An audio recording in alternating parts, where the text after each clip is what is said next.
Ragnar's eyes blazed with fire, passion, desire, or something else, even before Enkrid's thoughts were finished. The sound of the wind reached his ears first. The moment he heard it, the blade was above his head. Enkrid moved as well, holding his sword horizontally. A sword made of a mix of Valyrian steel and Noir Mountain iron met a crude, rough-quality arming sword. The blades met. A noise burst forth, and as soon as they met, they parted. Ragnar took a step back, and Enkrid did the same. It was like a greeting exchanged through their swords. Enkrid felt as if he had seen something new in that simple greeting. What should I call that move from a moment ago? An incredibly fast slash, or a silent downward strike? It was elegant, it was beautiful and outstanding. Ragnar's sword was a clean, precise slash. In contrast, his response was the opposite. It wasn't clean, it was rough, like an unpolished blade, like untanned, rough leather. Yet he saw it, and his body reacted. Again, Ragnar said. With the same trajectory as before, the blade came flying with a slash that appeared no different. A clean and beautiful slash. Enkrid blocked it in the same manner. The blades clashed, sparks flew, buzz. The moment the blades collided again, Ragnar's blade disappeared. he slashed through at the moment of impact. Ragnar wielded his sword with complete control. The move he showed just now was the same. It seemed like a smoothed downward slash, but it was a powerful cut. Enkrid blocked it with his sword held horizontally, but his arms tingled from the impact. In that moment, Ragnar's blade twisted like a snake and struck downward. The target was his thigh. With one sharp cut, his arms tingled. He was about to be caught off guard. Should he force his numbed arms to move? No, that would be foolish. Enkrid used his feet instead, jumping backward. He tried to gain a favorable position by stepping back. Pulling his right foot back and twisting his body would place him at the opponent's side. Ragnar didn't stay still either. He naturally pulled back his downward strike and moved his foot to the side. At the end of a step that seemed to sweep the ground, they faced each other again. If what was in Ragnar's eyes was passion, then what was in Enkrid's eyes? Those eyes. Ragnar's desire surged, enthusiasm to swing his sword, not with words or gestures, but with hands and feet. With a sword, with a weapon, with killing intent, with will, he wanted to communicate with such things. Enkrid didn't refuse that. Good, very good. Ragnar marveled inwardly. In the short exchange of moves, Enkrid felt something irresistible welling up inside him. After exchanging a greeting with their swords, followed by a slash and a positioning struggle, it all came together, stirring something inside him.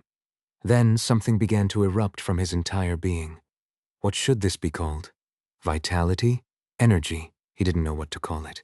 The only thing certain was that he was brimming with energy.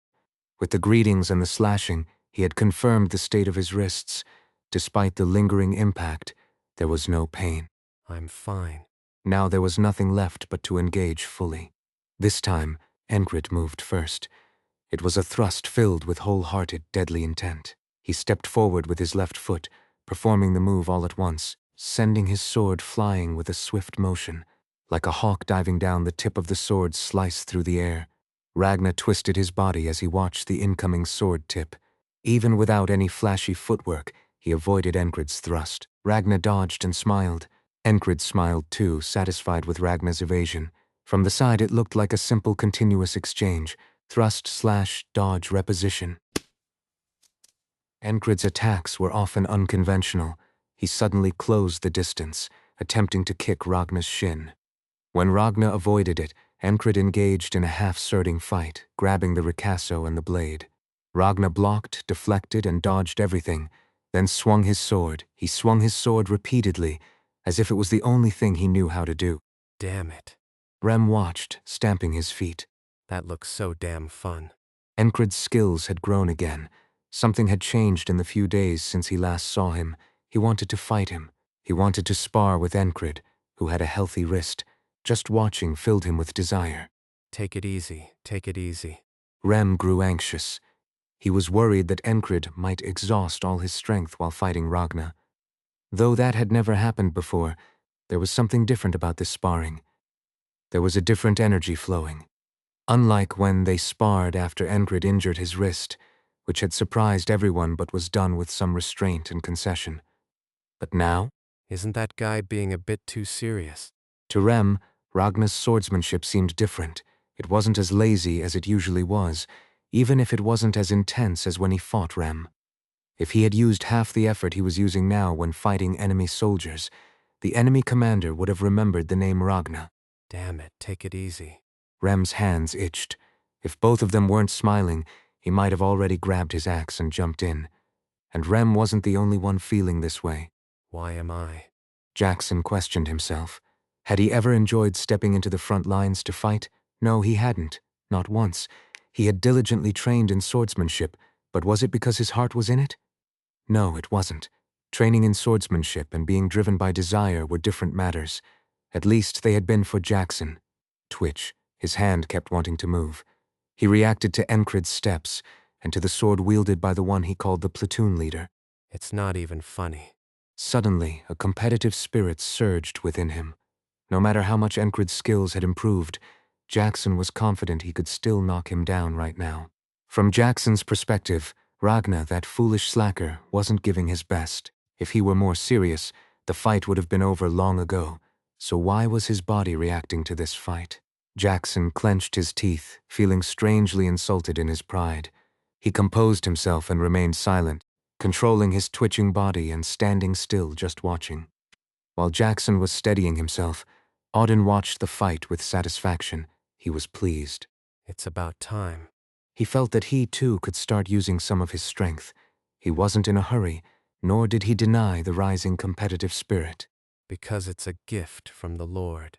For Auden, the desire to fight was beneficial and good. Without it, his place would not have been beside Enkrid but at the side of the god he served. Despite suffering 2 days of terrible headaches as a result of using divine power, Auden was secretly satisfied. Look at that. The movements of the platoon leader, whose body was now fully recovered, were impressive. The ferry company commander did not miss any of the moves made by Enkrid and Ragnar, and she thought, was he a genius? It was a natural question. He hadn't been that skilled before.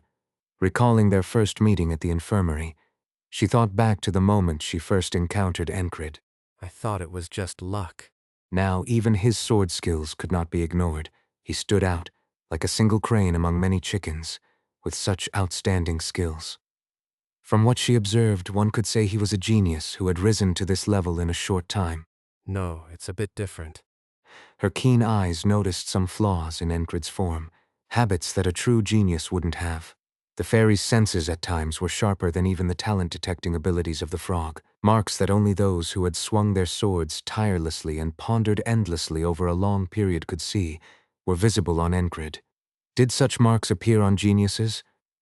No, like Ragnar now, there was no hesitation in the swing of a genius's sword. That was the mark of a genius. So, what about Enkrid? Ha. Just then, Enkrid shouted as he attempted a downward slash with one hand. It was a sword stroke filled with the deliberation from countless repetitions of the same move. A slash born from knowing that the current trajectory was optimal after having tried every possible path, confident that this was the only way to reach the destination. Their swords met.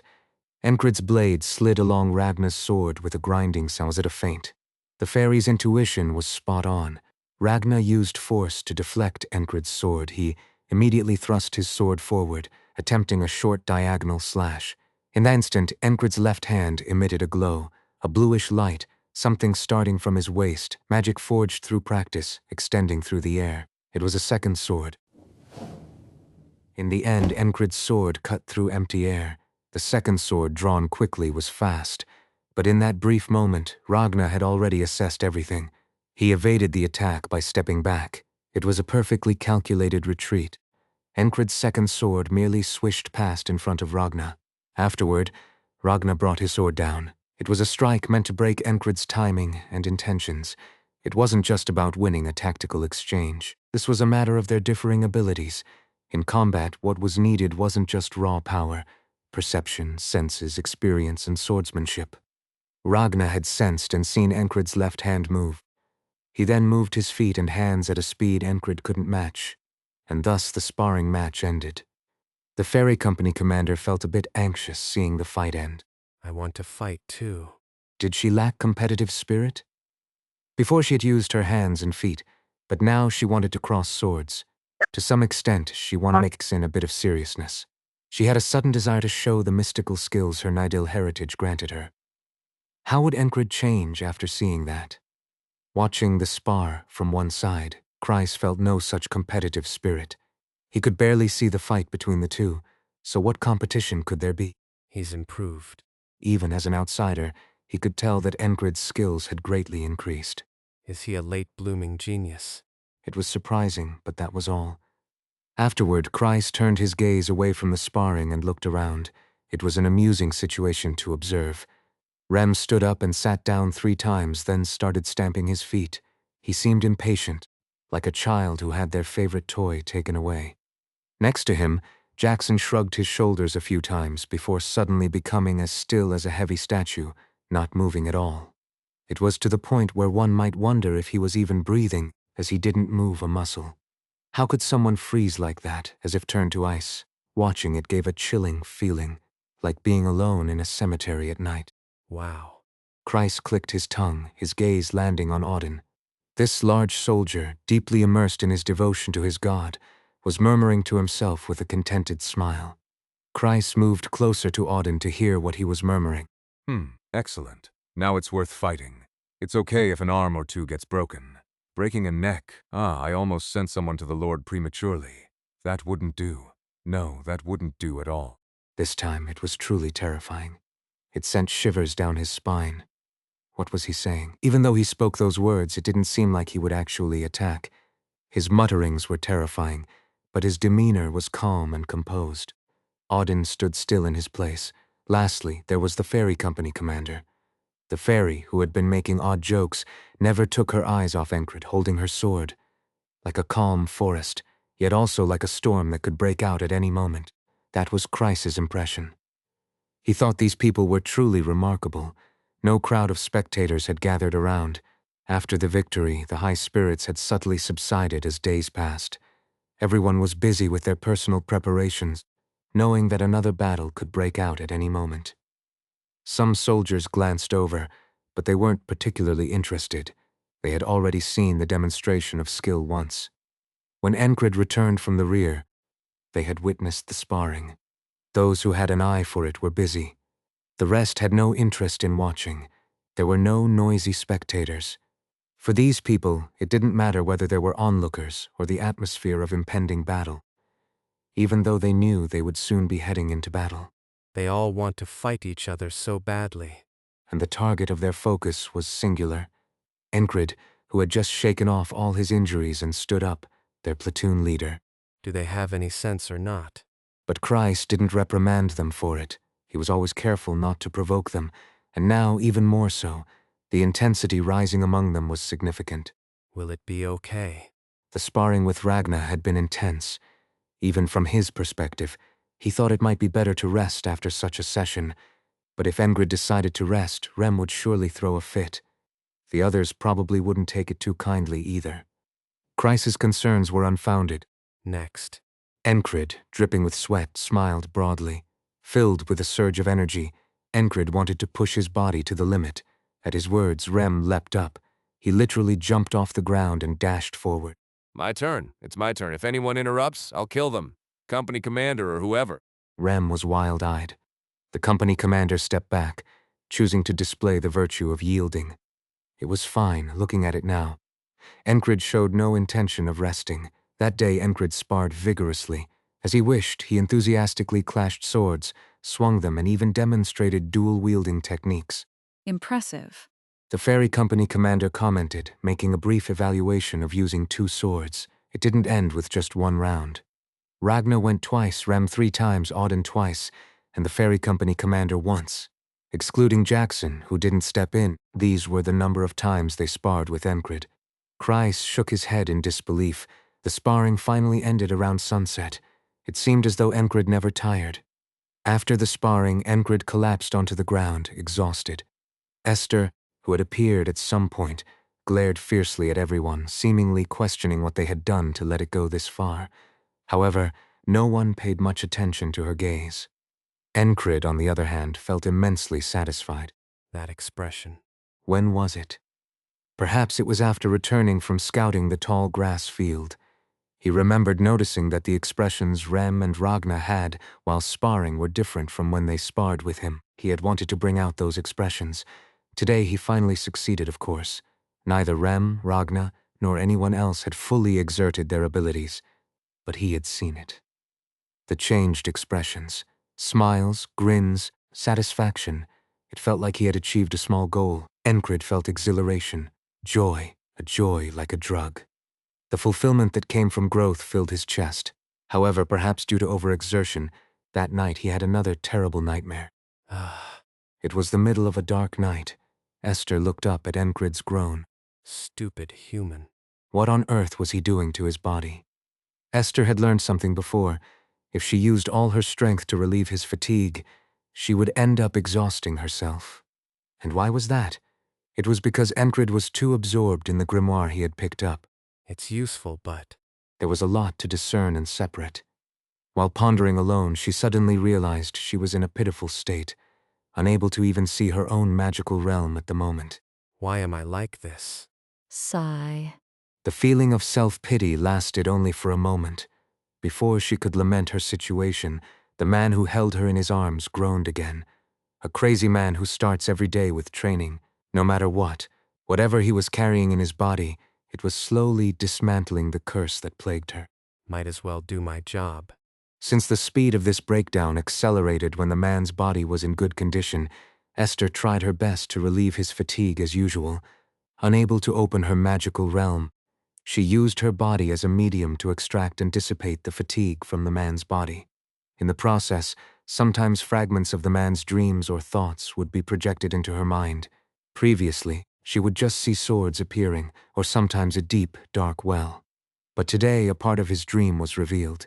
The dream seemed to be a fragment of the man's past. Through the chaotic dream, a face began to emerge.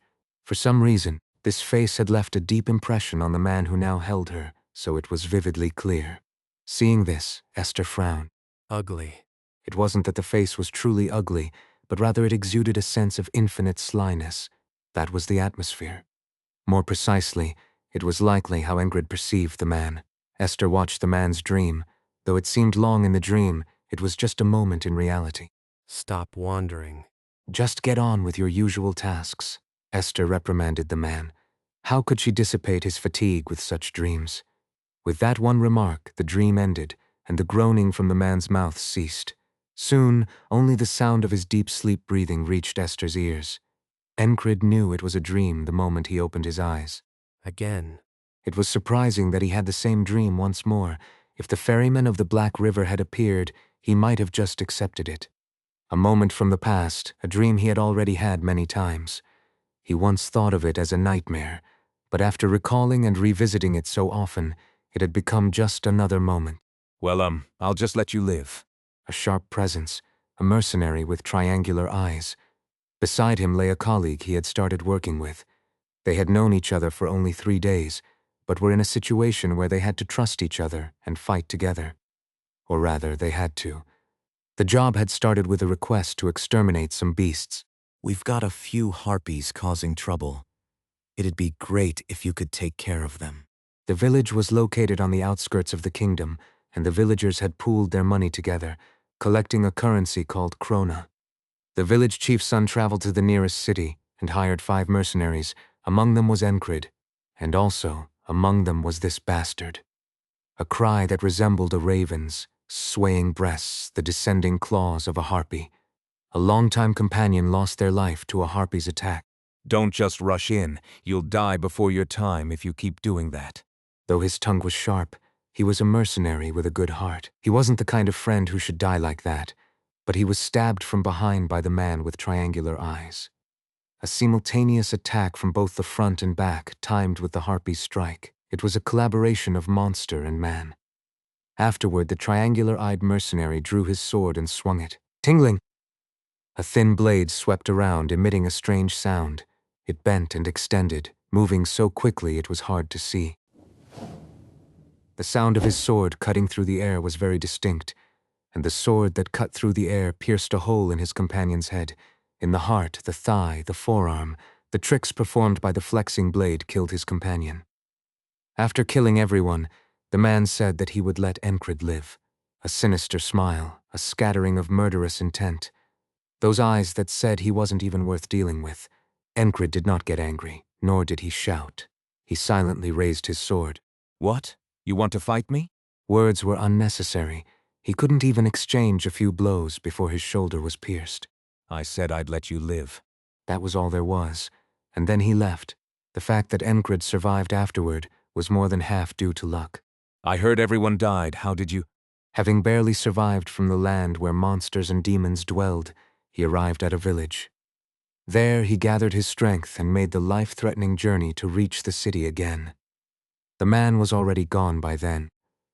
There was no way to even lodge a complaint with the guild he was affiliated with. By then, the man had become a central figure in the guild. Eventually, rumors spread that he had become a drifter a few years later.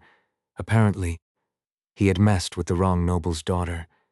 The reason he had killed Enkrid's companion was similar. Why the hell did you act out? It had happened because another mercenary, knowing the man's long-standing habits, had reprimanded him. As for why he had spared Enkrid, he never asked, so he didn't know, but there seemed to be a sense of self-satisfaction in it. As if he didn't kill just anyone, that the ones who died had deserved it in some way. Pitiful bastard.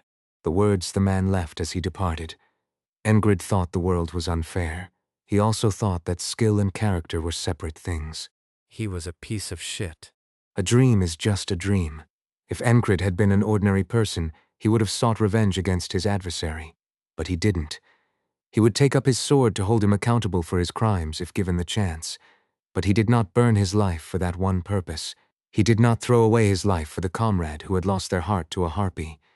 He let go of all resentment and memories, setting his life on fire toward his dream. That was Enkrid's life, steadfast and unwavering. You aren't even worth killing. Even if his adversary looked at him like that, rather than be hurt, he just kept moving forward. No matter how dark, damp, terrifying, or painful the memories tried to consume him, he endured and shook them off silently. A meaningless task. Did the despair and pain weighing down his shoulders help when he swung his sword? Could they be a good guidepost on the path to the life he desired and wanted to live? No, so he did not dwell on it. He swung his sword instead of despairing. He swung his sword instead of ruminating on his comrade's death. He swung his sword instead of vowing revenge. Should I kill you this time? The dream twisted. It seemed like the ferryman was vaguely visible behind the adversary. As the memory of that time washed over him like a wave, turning into a chaotic sea, everything began to be engulfed. Somewhere a languid animal's cry was heard, and that was it. The dream blurred and broke. Stop wandering. A voice was heard. It was clear and bright, yet also warm. That's how it felt. Esther. For no reason, Enkrid thought of a blue-eyed panther. The end of the shattered dream. Boom! The sound of a horn woke Enkrid. This time, it was reality. The familiar ceiling of a tent came into view. The panther in his arms was sleeping quietly, as if dead, a faint warmth radiating from its body. Turning his head outside the tent, the morning sun had yet to rise. A faint blue light softly seeped in. Enkrid was not the only one responding to the sound of the horn. Good morning. It was Rem. Rem had sprung up and started gathering his gear. Damn, it's still cold. The barbarian especially disliked the cold. Even though there wasn't the wind that could be called a bitter cold, he still complained. But his hands didn't stop. He put on a gambeson that wasn't particularly thick and strapped 2 axes to his waist as he stood up. Auden also got up and grabbed his 2 clubs. May you have a blessed day. Good morning, brothers. No one responded, but neither did anyone scold him. Jackson, who had already armed himself, and Ragna, who was moving with unusual promptness for once, were also up. Though Ragna didn't jump up and move quickly, he quietly gathered his equipment. Enkrid didn't just watch them. He had 3 whistling daggers left. He wore a thin shirt as an undergarment, over which he donned a leather armor with a tear near the right shoulder. The leather armor was thin and supple, making it comfortable to wear. After putting on his gambeson boots and gauntlets, he was fully equipped. A guard sword hung at his waist. A knife was strapped to his left leg. Previously, there were signs of damage on his right gauntlet from an encounter with a frog. Thinking back, both his leather armor and gauntlets were half ruined.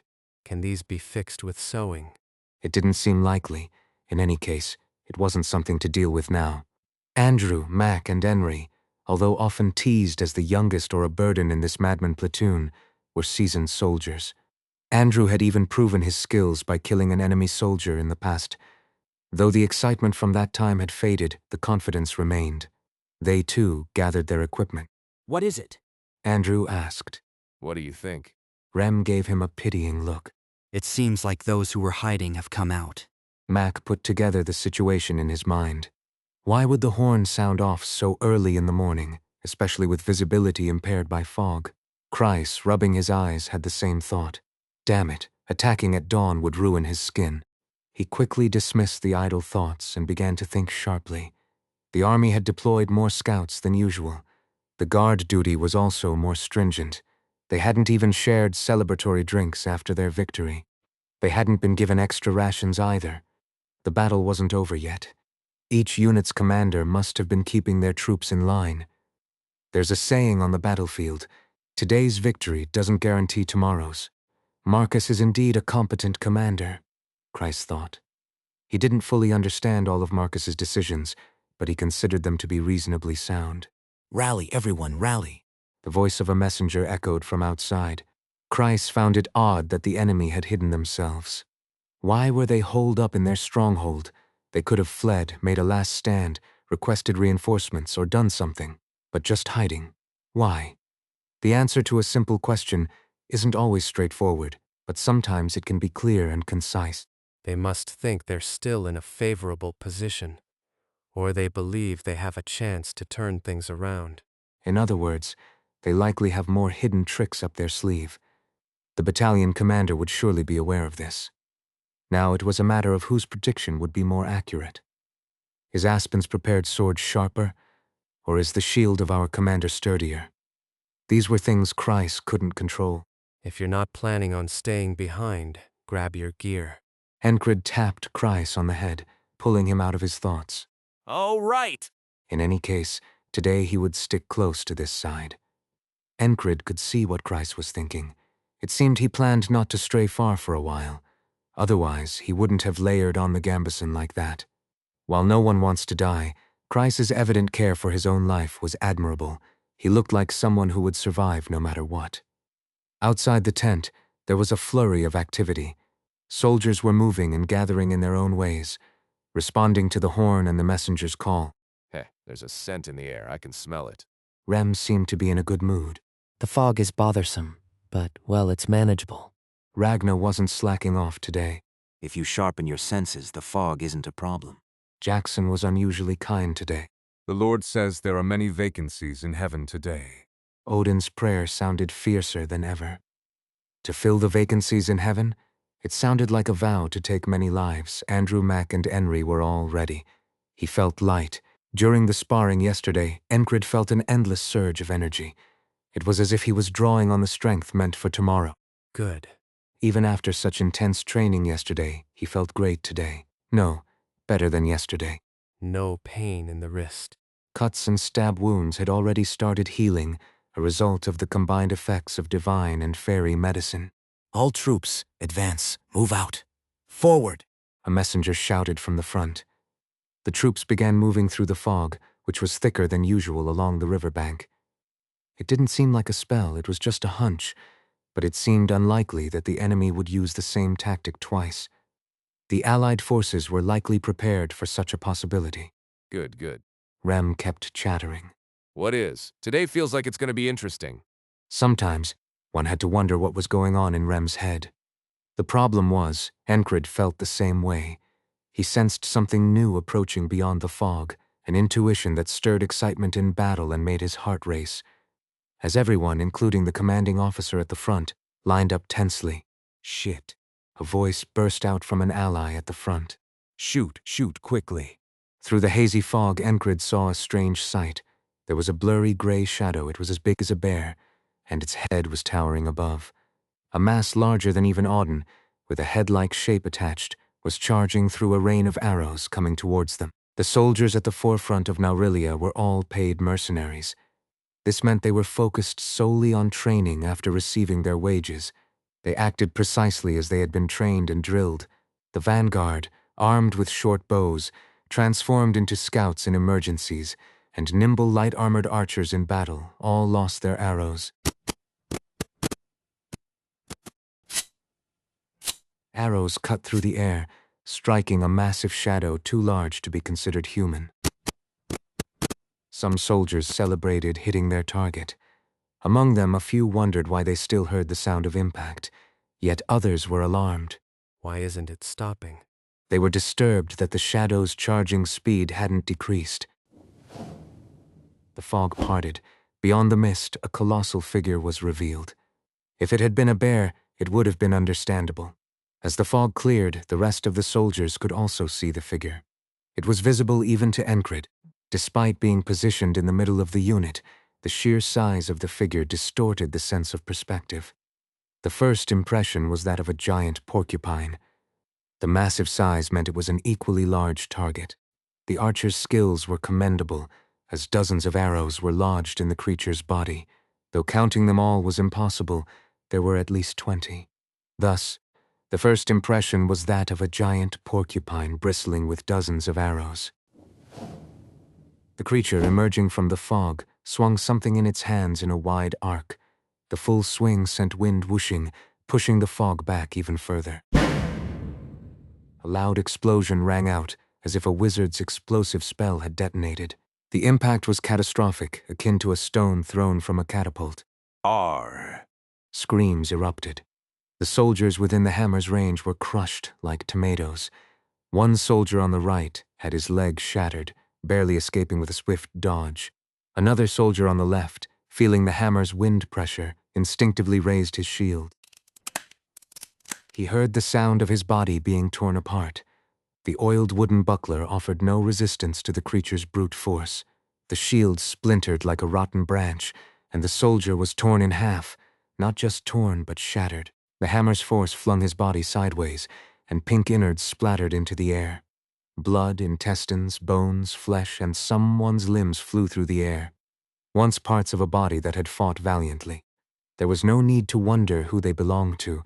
Anyone struck by such an attack from the front was as good as dead. The only hope was that vengeance wasn't at the forefront today. After delivering a blow, the giant exhaled a long breath, the sound of which was clearly audible to all. It was a presence that could only be described as overwhelming. In its hand was a giant hammer. The creature had a stature far superior to that of a human, with tough skin and thick muscles. It was a member of the giant race, a species as dangerous as the frogs. They were known for their immense strength, several times greater than that of humans, and skin that was impervious to most blades. They were commonly referred to as the red blood beasts. The giant surveyed the scene of destruction caused by its hammer and hummed a tune. Its voice echoed like a shout from a deep cave, low, deep, and resonant. As the cave-like humming spread, the morale of the soldiers dropped noticeably. Giants. Where had such a creature been hiding until now? Damn, retreat. A soldier who was a step back shouted. Worms. The giant muttered gleefully, the words emerging like a curse from the depths of a cave. Arg. Even soldiers trained and paid for battlefields felt fear. There was no absence of fear here. Cracks began to appear in the front lines as panic set in, and some soldiers started to retreat. This was unacceptable to the commanding officer, who shouted, Do not retreat. Several vanguard officers drew their swords, signaling that retreat would mean death. Damn it. What were they supposed to do? The soldiers in the front line felt despair. It was like being ordered to fight a beast. The giant's armor appeared to be made of wood, thin wooden armor covering its entire body, with arrows embedded in it. There were gaps at the joints, but no arrows seemed to have penetrated there. Ha ha! The sight of a giant porcupine laughing was unnerving. The soldiers, caught between fear and indecision, neither retreated nor advanced. The giant remained unperturbed. To him they were all insects easy to crush and kill. He was delighted in the situation, a giant. Enkrid was stunned. Where had such a creature appeared from? He recalled what he knew about giants, and naturally remembered the characteristics of various races. Frogs lived overwhelmed by dreams and desires. Fairies revered nature. Dwarves were obsessed with metal. Beastmen prioritized reproduction above all else. Dragons were said to walk alone, and giants, They revel in slaughter. loving violence, they lived for the act of killing and being killed. Yet, they never came to hold dominion over the continent. Why?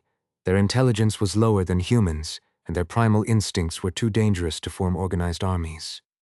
They were not called the red blood beasts for no reason, being creatures madly obsessed with bloody combat. To wield power, one needed to be a political being, which giants could never be. And among these races were humans, Humans could become anything. surpassing frogs, fairies, dwarves, beastmen, dragons, and giants. Humans had become the center of the world. While the giant silently observed its surroundings, the soldiers at the front stood paralyzed, barely avoiding wetting themselves. Enkrid heard a peculiar sound, a slicing noise, like a well-sharpened blade cutting through flesh. It was perhaps intuition, a sixth sense, or pure instinct that made him turn his head. Jackson, who had been standing beside Enkrid, was already looking in that direction. Enemies. There weren't many. Enkrid squinted his eyes. They were on the right flank. Taking advantage of the obscured visibility caused by the fog, they had closed the distance. It appeared to be a small unit of about 10 skilled individuals. If they were attacking with such few numbers, they must be confident in their abilities.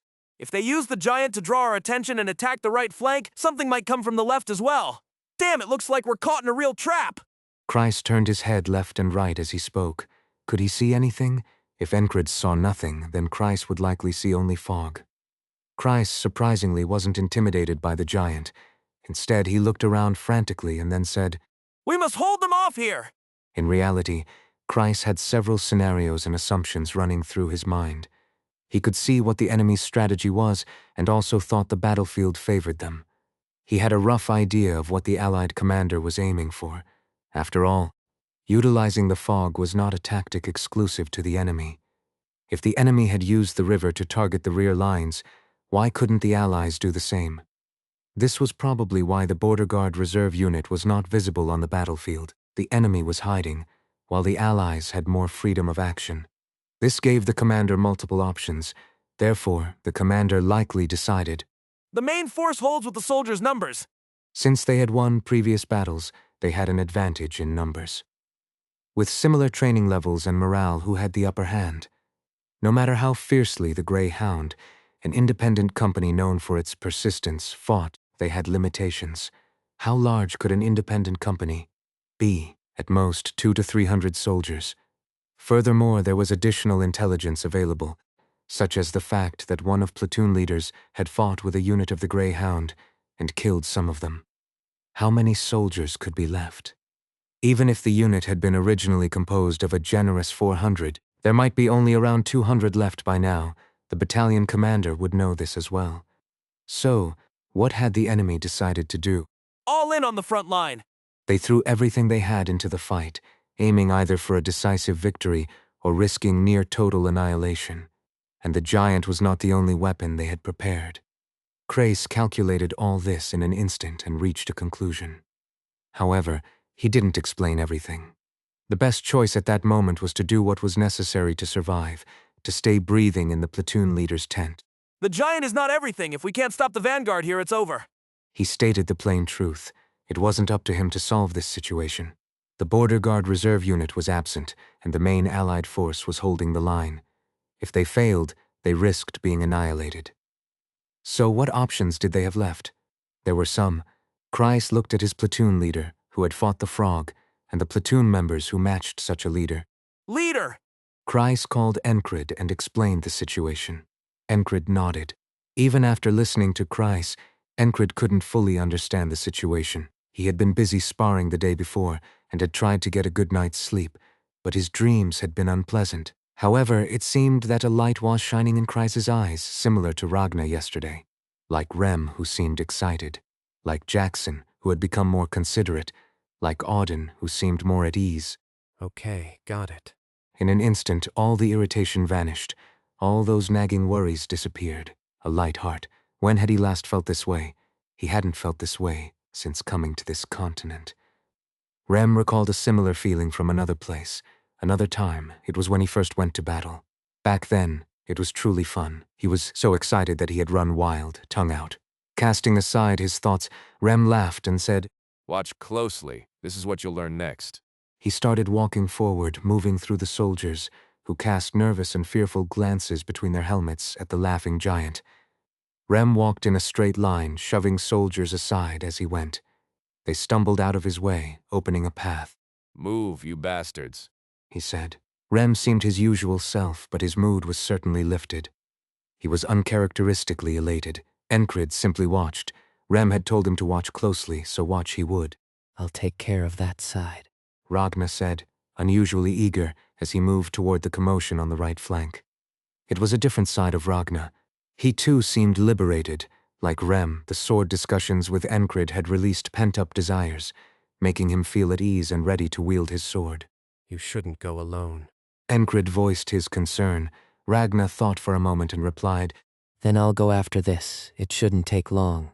Whether the allies were being cut down by the enemies pressing in from the right, Ragna didn't seem to care. Enkrid thought they should deal with the enemies advancing from the right, but it was clearly a mobile detachment. Before Enkrid could decide on a strategy, the allied commander acted first. Fall back. Don't fight and die like idiots in front. Regroup. Back to back with your comrades. The familiar voice was Vengeance's. He's handling it well.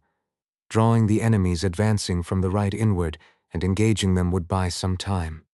They needed time to draw them deeper so they couldn't escape. Then I'll be off. Auden said, striding purposefully toward one side. Jackson had already disappeared from sight. The soldiers felt a strange relief after venting their frustrations. Their steps were light. Sparring with Enkrid had brought about this change. For a moment, while waiting for the enemies to close in from the right, Enkrid watched Rem. Whether Rem approached or not, he saw the giant raising its hammer for another swing. The sheer force was palpable. It was an overwhelming show of power. How would he handle it if it were him? Rem exceeded Enkrid's expectations effortlessly. Rem was, after all, Rem. Among the soldiers at the front was Bell. Damn, damn, damn. He was unlucky. It might have been better to die from the first strike. A giant. He couldn't retreat from that. Shouldn't the first company be the ones dealing with something like this? Or maybe the border guard? The Turtle Heavy Infantry was positioned on the left flank. The border guard was nowhere to be seen, as if they had all gone drinking together. Bell felt sweat running down his back. His hands tingled with tension. His legs felt like they might give out. The giant was just laughing and doing nothing else. No, in reality it had shown everything with that first hammer strike. That blow, the overwhelming brute strength, the carnage. It would be insane to remain unaffected after seeing that. Damn. Bell felt the presence of death. When that hammer moved, it would be his turn to die. The front line broke, and somehow he found himself at the forefront. Damn it. The squad leader beside him spoke. His face wasn't any better off. Seeing his trembling pupils, it was a wonder he hadn't shouted to run away, not that they could flee with the front-line commanders behind them ready to cut down any deserters. Seeing the squad leader so frightened oddly calmed Bell. Damn, might as well die. The moment he stepped onto the battlefield, his life was pawned to heaven. It seemed like it was time to collect the debt, so he decided to think of it that way. But I will keep moving forward, Bell said. The squad leader looked at him. Bell showed a resigned smile as he stared back at the squad leader. But I will keep moving forward. I'd at least like to cut off one of its toes. The giant's hide was said to be too tough to cut with ordinary swords. But what if they tried, if they stuck close and slashed away? Even if it was as tough as dragon bone, couldn't they cut through it with a saw-like motion? Who knows? Maybe they should try it. The flower of the battlefield is... Bell began. His tone wasn't mournful. It was determination. Since he had staked his life, he might as well use it fiercely. It would be foolish to stand still when lightning struck. Bell learned that from a man named Enkrid, a man who never knew the meaning of giving up. How could he not have learned anything from being around such a man? Bell learned and decided to act. The squad leader responded reflexively to Bell's words. It's infantry. So it was time to fight. It meant it was time to die. Or rather, they were on their way to death. At that moment, the giant lifted the hammer it had rested on the ground, the sound of metal scraping against gravel. As the mist slowly cleared, they saw the hammerhead smeared with blood and bits of flesh like crushed bread. It came into sharp, vivid focus. That was death. That was the collected debt. The giant, showing that dog-like grin again, lifted its hammer. Instead of swinging it down as before, this time it lifted it overhead and swung it horizontally. It seemed to want to kill more at once. Bell was trying to figure out if there was a way to avoid it. Could he duck low enough? Would the giant's hammer, swung by that massive creature, even reach the ground? It didn't seem likely. The giant bent its knees. The hammerhead was enormous. If it swung at that angle, dodging it would require jumping, or avoiding the range of the hammer. This is too much. Damn bastards. One of the allied soldiers whimpered, looking back. Where's the retreat signal? They blew the whistle, didn't they? It was a new recruit, still green. Damn it, shit, damn bastards. Another soldier was just cursing continuously. The giant knew how to fight. If it had attacked immediately, it couldn't have created this situation. This brief lull had instilled fear in the allied troops. The giant had killed their spirit first. Huh. Even the giant's shout was grotesque, and with that it unleashed its prepared strike. The air tore apart as the hammer, wielded with superhuman strength, came flying. Bell had no other option but to crouch close to his shield and brace for impact. Maybe, just maybe, he could survive? Of course he would likely die. But he wanted to try and hold out. It was the moment when death loomed in the eyes of every soldier. Bell could hardly see the hammer moving. Instead, whoosh, a shadow stepped forward. What? Before he could even comprehend what it was. A deafening sound struck his ears. The impact was so intense it felt like he was being pushed back by the shockwave. It was only then that Bell saw it. What the hell? A curse of astonishment slipped out of his mouth. It was a continuous stream of unbelievable situations. Hey, you idiot, you should play with someone your own size. The shadow blocking the way spoke. It was the back of an ally. Though they looked tiny standing before the giant, the person wielded axes in both hands and had stopped the hammer. The veins on his forearms bulged as if they might burst, and he had torn off the sleeves of his gambeson, wearing the armor like a vest. But he blocked it. His feet left marks on the gravel as he was slightly pushed back, but he blocked it. What was this? The situation didn't make sense in his head. Then, I'm alive. it was the new recruit speaking, his voice trembling with tears. Everyone could hear his sobs. As Bell took in the entire situation, his chest swelled with emotion. He almost cried himself. The joy of being alive, combined with the sight of the back of someone who had instilled a sense of security in both allies and enemies, despite being a source of unspeakable horror. The giant was a monster, a red blood beast, worshipping violence and slaughter. So what? There was one here too, a madman, a monster, the kind that would demoralize the enemy just by stepping into the fight. Why are you keeping your mouth shut? Did someone put honey on your lips? That monster spoke with the same crude tone as usual. Today, however, it sounded like a heavenly orchestra. You damn fool. The giant was angry, and Rem smirked. What's he saying, idiot? Rem felt good. So good it reminded him of his first battle. All thanks to a sparring match with the platoon leader. Does it make sense to feel like this from just one sparring match? It must be because so much had been building up inside him. As much as he felt liberated, Rem wanted to fight properly. He wanted to show Enkrid as well. Look, this is what you'll be learning next. Rem had never blinked at the sight of flying axes since he was a child. Even so, Rem had learned, practiced, and trained in the heart of the beast.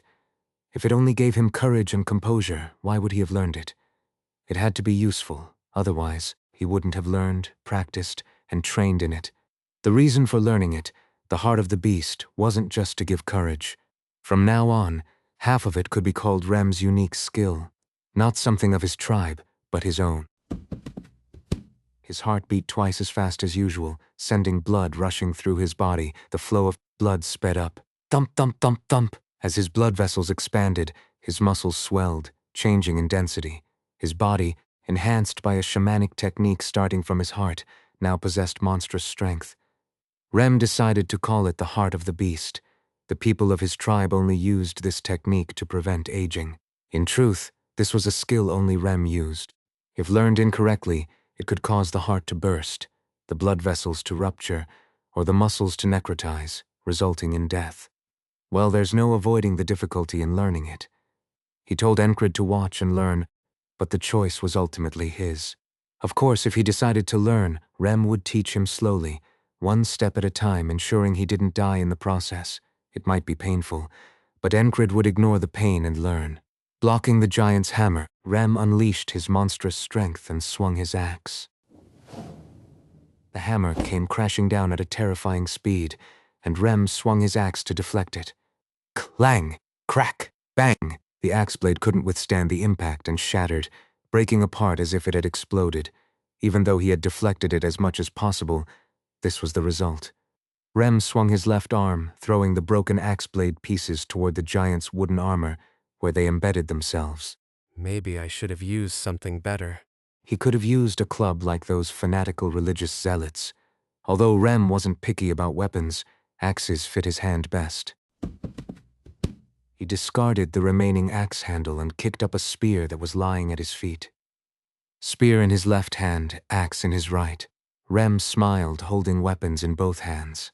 It was a satisfied smile, pleased to face a worthy opponent for the first time in a while, and his good mood carried over from his sparring match with Enkrid.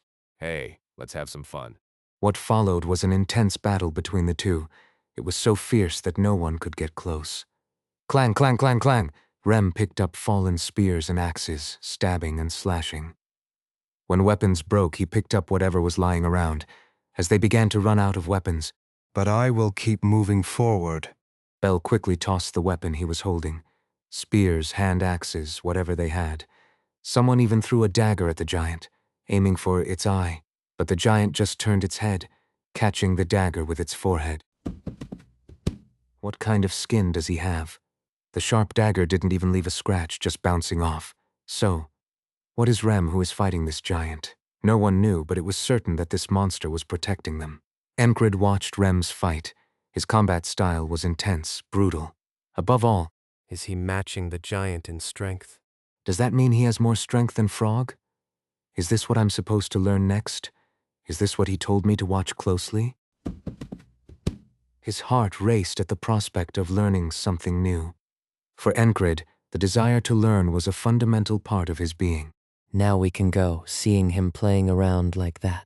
Beside him, Ragna spoke. Rem, who was fighting the giant, looked like he was having fun. Yes, seeing that, it was clear. He could win and kill the giant, but he was toying with it. Why? Is he doing it for me to watch?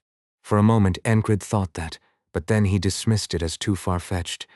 It seemed like Rem was just enjoying himself. Let's get back to our task. Ragna also seemed eager. Why was he so eager to fight? He usually lacked motivation. All right. Given the insistence, Enkrid started moving. He felt he had seen everything Rem wanted him to.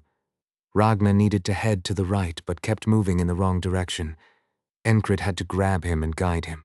If we clear this side, things should be okay. Kreis said from behind, sticking close. Was that so? Enkrid couldn't see the overall situation, only the present mattered. As they moved to the right, they saw a group of enemies gathered there, 10 of them, looking relaxed.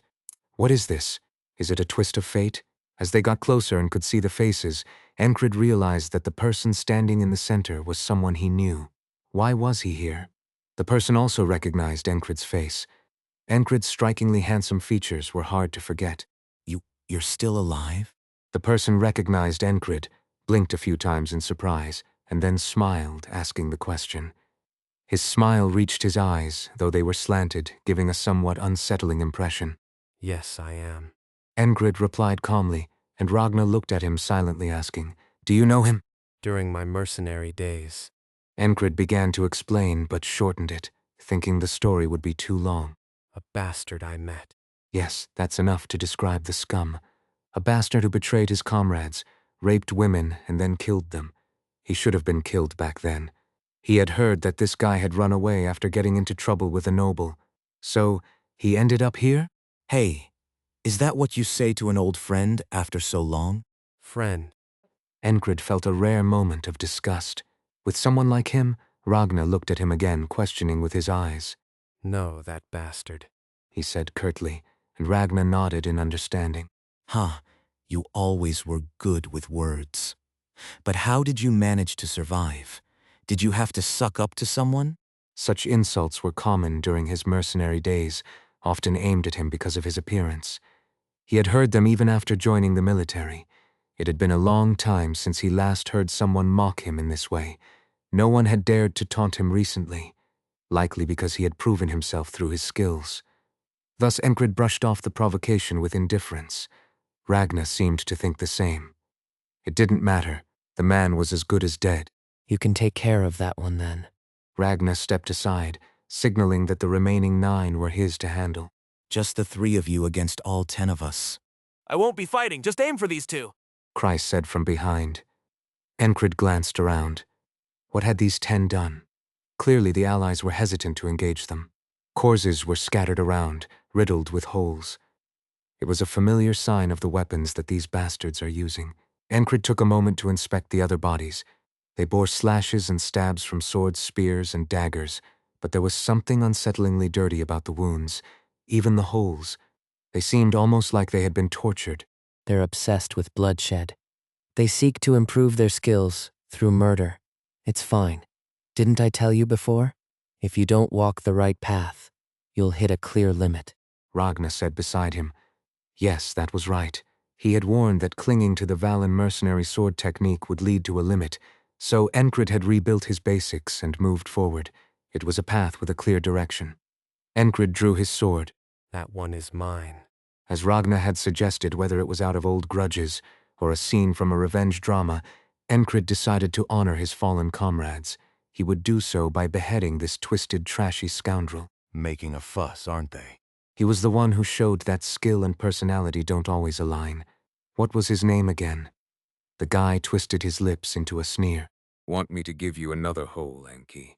He said as he took a step forward.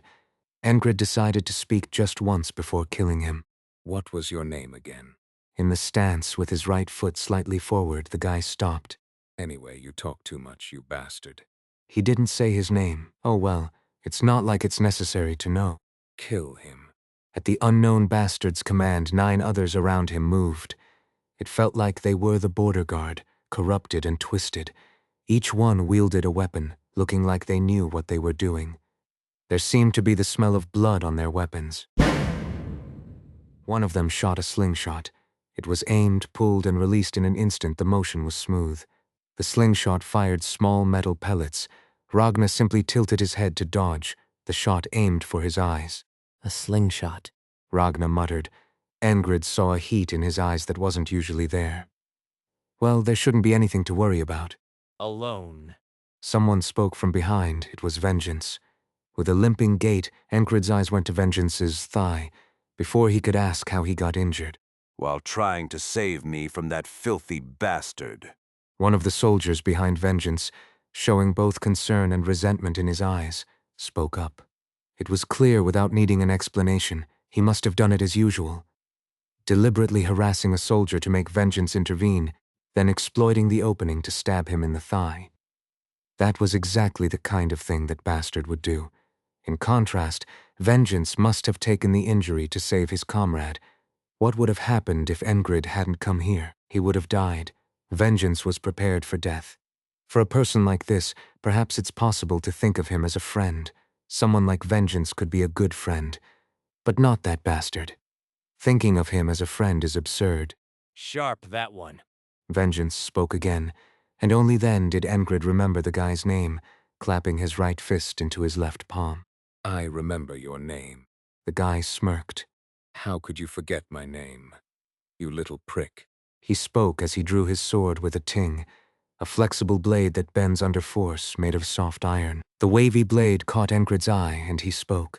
It was Bastard, wasn't it? His name was Bastard, wasn't it? That must be it, probably. You'll be begging me to kill you. The man's eyes gleamed maliciously. Was he angry? That wasn't the intention. Enkrid shrugged his shoulders. The two exchanged trivial words, heating up the situation. Among the bastard's 9 subordinates, the one with the slingshot moved again. Thump, whiz, bang. This time, it was aimed at Enkrid, but Ragna, who had approached unnoticed, drew his sword with the sheath still on and deflected the projectile. The metal pellet shot vertically into the air, glittering as it disappeared into the fog. You've got quick hands. It'd be fun to put a hole in them. The slingshot wielder said, Beside him was a guy with dual axes, one in each hand, similar to Rem's equipment. Interesting.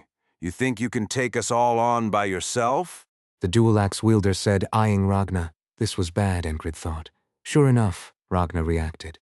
A cheap imitation of a barbarian, He said. What? The axe-wielding guy with blonde hair and red eyes stared blankly at him, not understanding. There was a clear hostility in Ragna's red eyes. 2 hand axes? That was a poor choice of weapons. 3 others wielded swords, each with a distinctive blade deeply etched with blood grooves. They looked similar, triplets. After this battle, we'll become part of Aspen's group. We might even get noble titles. The bastard said, sounding proud. It was the same as before, the same expression as when he saved himself, as if declaring that this fight was for such a reason brought him satisfaction. I see. Enkrid stopped talking. He advanced and struck with his sword. The opponent underestimated him, still sneering as he parried the blow. Ting, ting, ting. The distinctive, flexible blade aimed for Enkrid's wrist, bending down as it struck the longsword, and then curving upward toward his wrist. A masterful technique, the best of swordsmanship. Did he say he learned it in the East? There was something about that. Enkrid watched the blade aiming for his wrist, and then shook his sword up and down. The flexible blade, riding along his own, was flicked upward.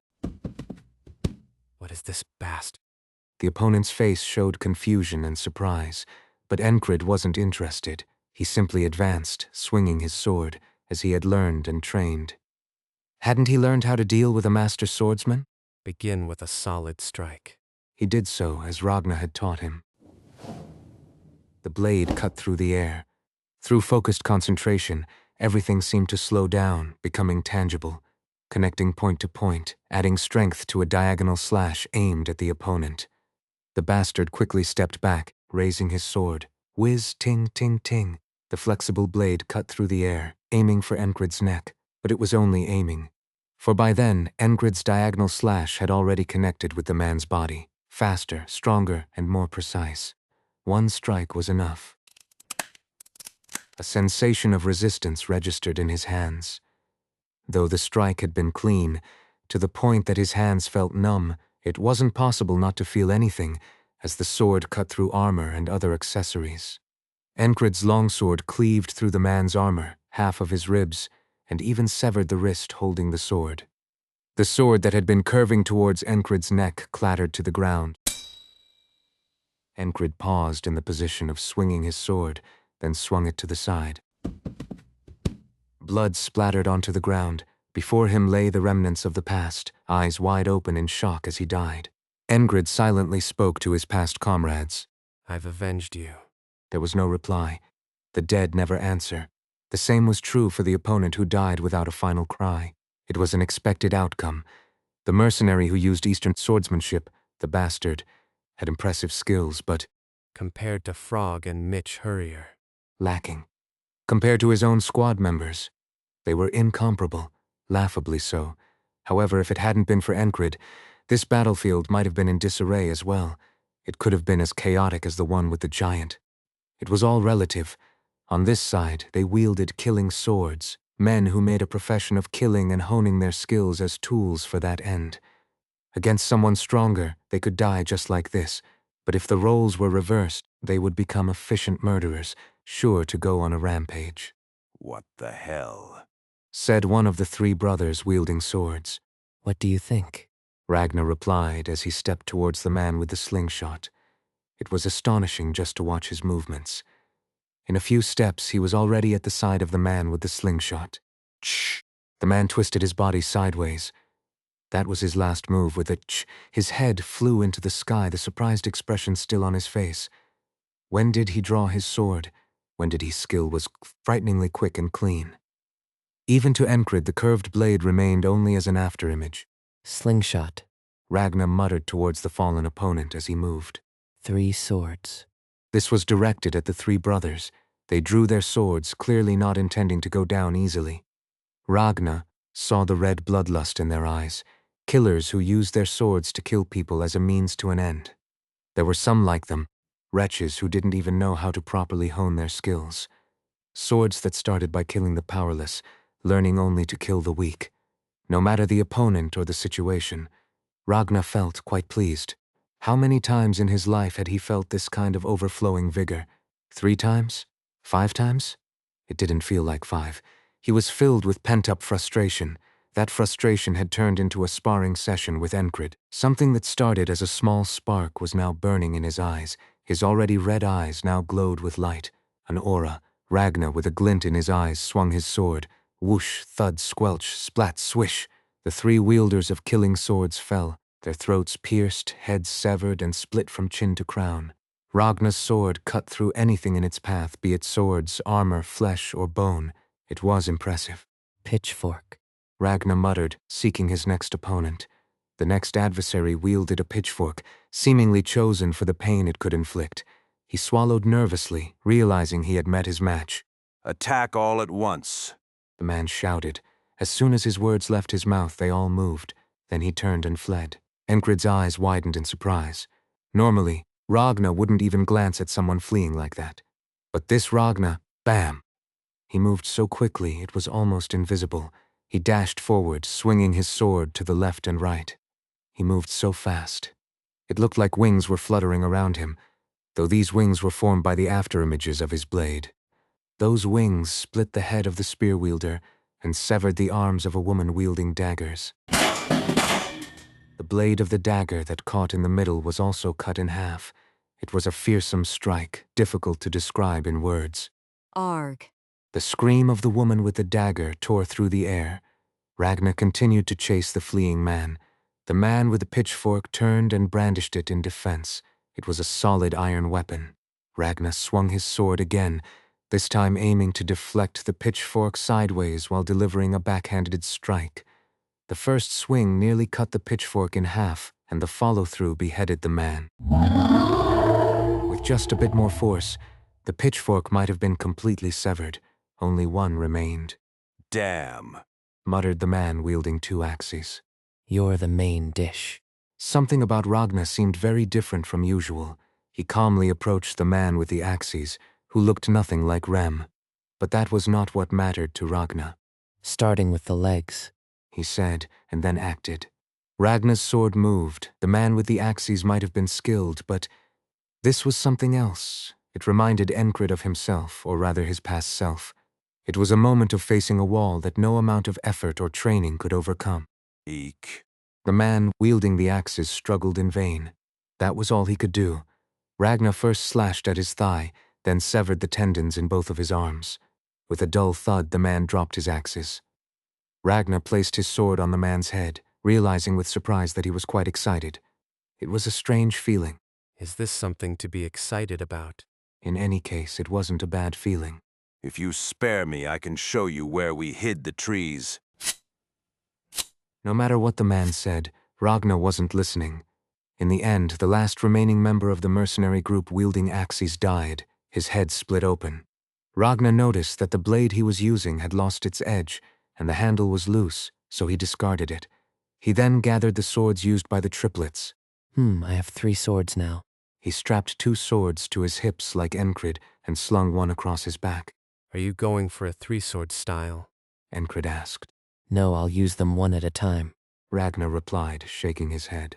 Do you know what technique I used just now? His speech was faster than usual, which was unusual. How would he know? It seemed like it was just cutting and slashing, but there was something impressive about it. Ragnar's sword had cut through everything, whether it was daggers or anything else. As Enkrid pondered, Ragnar spoke again, still faster than usual. I named it Severance. It was a plain name, but the technique's power was undeniable. Severance, the art of cutting. It referred to a skill honed through his own method of cutting with a sword. I'll teach you.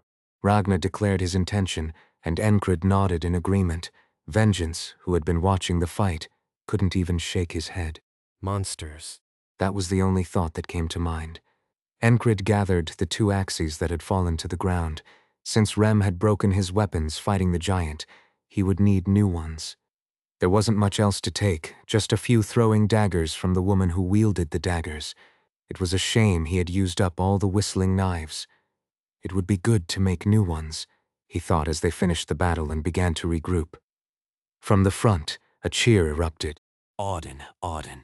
The shouting came from the front lines, where something seemed to have happened around Auden. Enkrid looked forward. The sun had risen, and the fog was starting to lift, revealing the surroundings. Beyond the clearing fog, Auden stood alone.